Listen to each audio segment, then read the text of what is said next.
Le cycle de la maladie du sommeil commence par une piqûre de la mouche tsetse.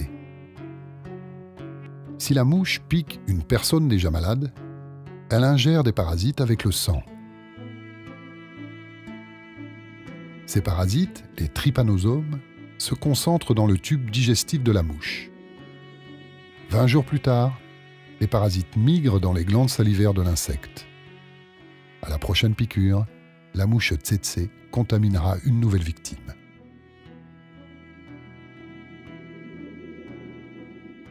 Le parasite entre dans le système lymphatique, puis passe dans le sang et se propage dans tout l'organisme.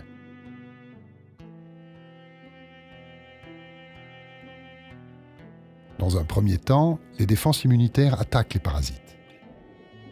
Pour se défendre, le parasite mute, prend une nouvelle forme, échappe au système de défense de son hôte, jusqu'à ce qu'une nouvelle vague d'anticorps le reconnaisse et l'agresse.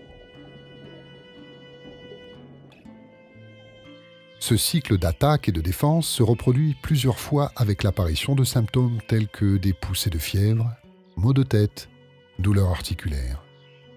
Symptômes qui traduisent à l'extérieur le combat intérieur entre cellules immunitaires et parasites.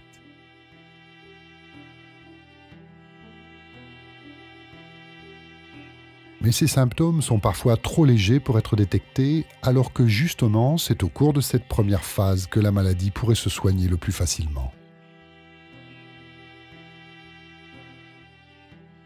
Quand la maladie n'est pas soignée à temps, le parasite se dirige vers le cerveau.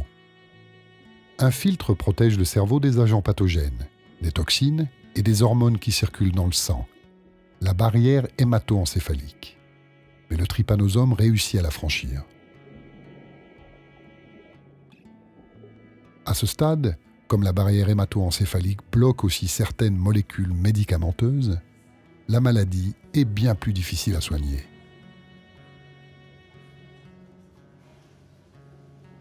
Une fois que le trypanosome est parvenu à se glisser dans le cerveau, le cycle du sommeil se dérègle. Le malade, qui souffre de confusion mentale, de troubles de la coordination, alterne des moments de grande fatigue et des moments d'agitation. Il dort le jour et veille la nuit. La détérioration de son système nerveux le plonge finalement dans un coma. Sans traitement, c'est la mort.